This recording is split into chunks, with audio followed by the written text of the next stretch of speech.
देश के बहस में आपका एक बार फिर स्वागत है। हम बात कर रहे हैं उत्तर प्रदेश की, जहां पर आज एक तरह से चुनावी बिगुल फूंक दिया। प्रधानमंत्री नरेंद्र मोदी ने काशी को 1500 करोड़ रुपए की सौगात देकर उन्होंने कहा विकासवाद चलेगा, भाई भतीजावाद नहीं। जाहिर सी बात है, तीनों राजनीतिक दलों को उन्होंने अपने हिसाब से राजनीतिक संदेश दे दिया है। इसी पर बात करने के लिए मेरे साथ जुड़े हुई हैं भारतीय जनता पार्टी की राष्ट्रीय प्रवक्ता चारू प्रज्ञा जी, अवनीश अवस्थी जी, सुरेंद्र राजपूत कांग्रेस के राष्ट्रीय प्रवक्ता और डॉक्टर अजीज खान समाजवादी पार्टी के राष्ट्रीय प्रवक्ता। लेकिन उससे पहले एक ब्रेकिंग न्यूज आ रही है और ब्रेकिंग न्यूज ये है कि 2023 तक रामलला का भव्य मंदिर तैयार हो जाएगा। ये बात कही है श्री राम जन्मभूमि तीर्थ ट्रस्ट के जो महासचिव हैं चंपत राय जी, उन्होंने कही है। आज ही उन्होंने बात कही कि 2023 तक रामलला के दर्शन कर पाएंगे भव्य मंदिर के अंदर श्रद्धालु। और चंपत राय ने यह भी कहा है कि 2025 तक पूरा परिसर तैयार हो जाएगा इसका, ये भी उन्होंने कहा है। सुनते हैं चंपत राय ने क्या कहा। 2 दिन में जो विचार हुआ है वो पहला विचार हुआ है कि हम श्रद्धालुओं को भगवान के दर्शन 2023 समाप्त होने के पहले करा दें, शुरू कर दें। जन्मस्थान जहाँ गर्भगृह बनने वाला है वहाँ भगवान की स्थापना और श्रद्धालुओं के दर्शन प्रारंभ हो जाएंगे।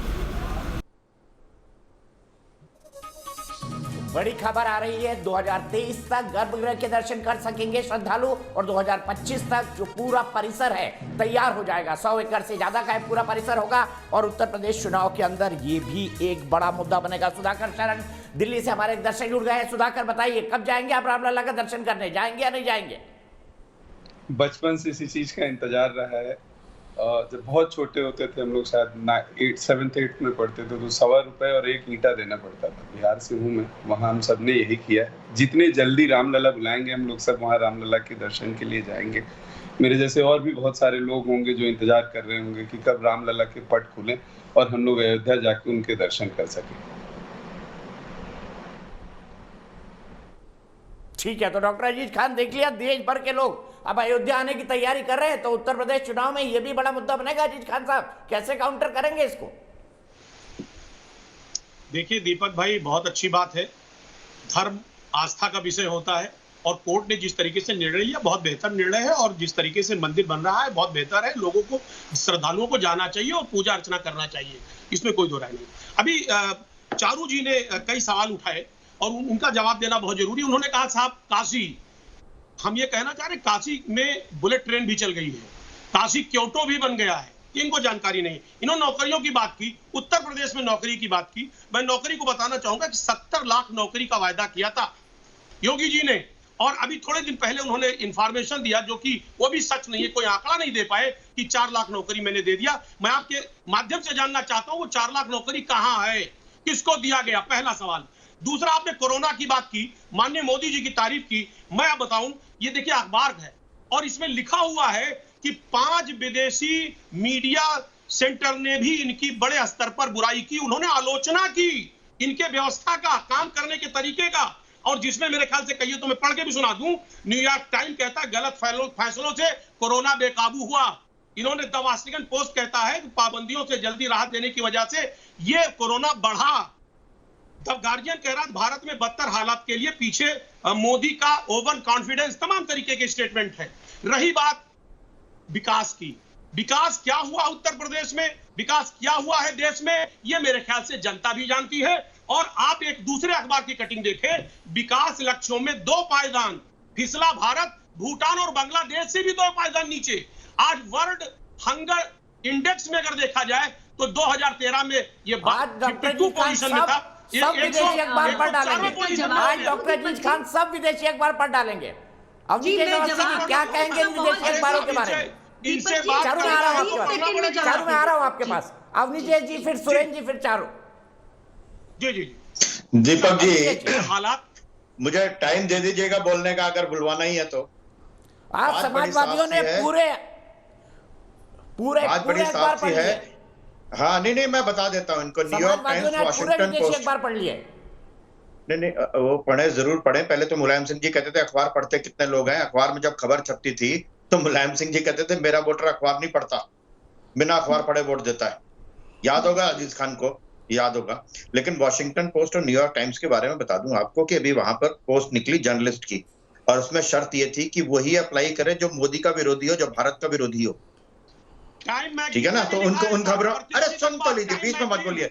दीपक जी, मैं दीपक जी अगर इनको बुलवाइए ना, आपको देखिए बुलवाते हैं। 1 घंटे से बैठा हुआ हूं मैं, इनकी बात सुनने के लिए तो ना बैठा हुआ मैं, रहने दीजिए फिर।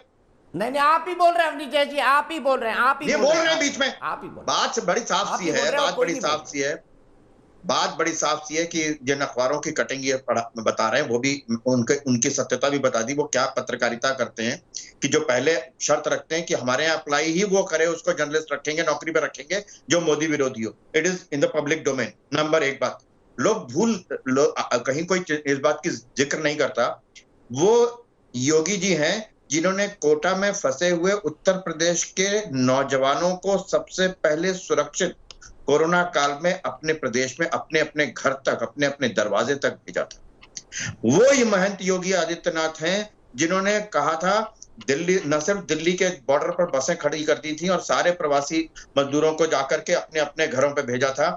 न सिर्फ दिल्ली में, बल्कि उन्होंने कहा था कि मेरा यूपी का व्यक्ति जहां भी, जिस भी प्रदेश में रहता हो, उसके सारे खान पान रहन सहन की जिम्मेदारी वो स्टेट उठाए, बिल मैं चुकाऊंगा। ये महंत योगी आदित्यनाथ हैं जिन्होंने एक एक जिले में जा करके जमीन पे जा करके देखा। उनके पिताजी का देहांत हुआ, वहां नहीं गए वो। बड़ी साफ सी बात है, ये उत्तर प्रदेश की जनता देख रही है। उत्तर प्रदेश की जनता ने मैनेजमेंट देखा है। 10 सेकंड और लूंगा। 2017 मार्च में योगी जी ने आए थे। 2017 अगस्त में, जुलाई अगस्त में पूर्वांचल में दिमागी बुखार से मृत्यु होती है बच्चों की।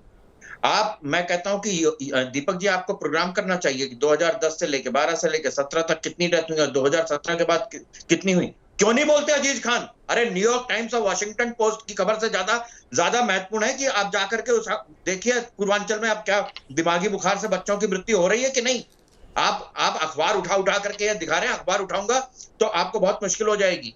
अखबार में ये भी छपा है कि पुरानी खबरें छाप रहे हैं आप, पुरानी फोटो छाप रहे हैं आप, दिखा रहे हैं प्रयागराज में लाशों की। और जहां से दीपू जी पढ़े थे ऑस्ट्रेलिया से, वहां के सांसद को दिखाइए या पढ़वाइए जाकर के कि आप क्यों मांग रहे हैं योगी जी को। योगी जी को तो ना ABCD कुछ नहीं आता प्रबंधन का। उनको जाके कहिए कि अपने गुरु जी को कहें जाकर के वहां पर। अरे भाई अवस्थी जी, इतना तैस ठीक नहीं है। ठीक आप तो गुस्से में आ गए। राजपूत फिर चारों प्रज्ञा कंक्लूड करेंगे बहस को। ना सीधे डॉक्टर अजीज खान, सुरेन भाई बैठे हैं बहुत देर से चुप। सुरेन जी, मैं आपसे जानना चाहता हूं, एक चीज में आप योगी आदित्यनाथ को नहीं पछाड़ सकते, वो उनकी लगातार काम करने की क्षमता है। कम से कम इसकी तो तारीफ कर दीजिए सुरेन जी। फिर चारू जी के पास चलेंगे फाइनल कमेंट के लिए। मैं तो क्या नाम दीपक भाई, आपके कहने से जिसकी कहो तारीफ कर दूंगा। रही बात आदरणीय योगी जी को, तो बिल्कुल काम करते हैं। सच बात है कि इस समय दीमक भी 18-18 घंटे लगातार काम करता है और नीलगाय भी 18-18 घंटे दौड़ती रहती है। लेकिन क्या खेत में फसल हो पाती है? नीलगाय के दौड़ने से फसल बर्बाद होती है।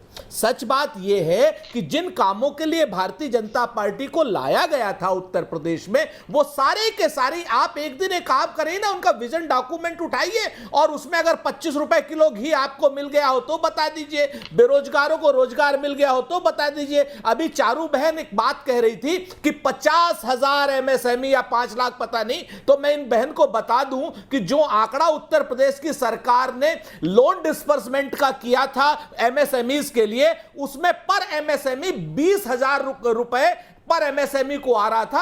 आप बता दीजिए उस 20,000 रुपए में जो लोन लिया होगा जिस आदमी ने, वो कितने लोगों को रोजगार रख पाएगा, कितने लोगों को रोजगार दे पाएगा। तीसरी बात, मैंने फिर से एक ही बात कही, शलभ भाई से भी पूछी थी, इनसे भी पूछ ले रहा हूं कि भाई जो 4,90,000 करोड़ के आसपास आपने MOUs किए थे, उसमें से कितने MOUs धरती पर उतरे हैं और कितने लोगों को रोजगार मिला है? जो 4 लाख नौकरियों की आपने अभी बात कह रही है बार बार, क्या नाम, भारतीय जनता पार्टी के लोग सीना ठोक करके, वो एड इन्होंने विड्रॉ कर लिया है। आज अभी कुछ समय पहले वो ऐड शायद विड्रॉ कर लिया गया है, क्योंकि उसमें बाकायदा फेक क्या नाम ये जो थी जानकारी, ये थी पुरानी सरकारों के आपने एडमिट कार्ड दे दिए, और पुरानी सरकार आज भी जो 69,000 शिक्षक हैं दर दर भटक रहे हैं, घर घर भटक रहे हैं। आज भी जो हमारे अनुदेशक हैं दर दर भटक रहे हैं। आज भी हमारे बीएड और टीईटी के बच्चे, आप आइए दीपक भाई लखनऊ, तो मैं आपको उनके समूहों से मिलवाता हूं, आपकी आंखों में आंसू आ जाएंगे।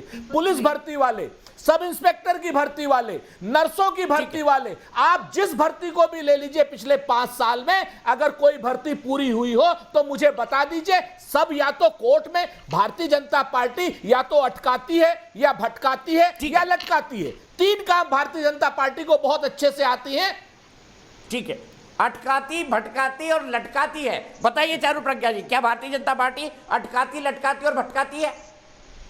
दीपक जी, मैं ये दोनों विपक्ष के प्रवक्ताओं के सारे जवाब एक साथ देना चाहती हूँ। देखो, कांग्रेस वाले लोगों को तो लगता है हर चीज में जादू की छड़ी घुमाते हैं, क्योंकि वो जिस पार्टी से आते हैं उनके नेता ना जादू की छड़ी ही घुमाते हैं। राहुल जी को लगता है आलू से तो सोना बन जाता है, तो उनकी जो समझ है और काम करने का तरीका है वो मेरी समझ से तो परे है, और केवल मेरी नहीं, वो हमारे प्रदेश की, हमारे देश की भी समझ से परे है, और ये बार बार जनता ने इनको दिखा दिया है। लेकिन अगर हम आंकड़ों की बात करते हैं, मुद्दों की बात करते हैं, जो अखबार हमें दिखाए जा रहे थे, आपको पता है इस अखबार में लेख किसके छपते हैं? जोकरों के, कॉमेडियन के।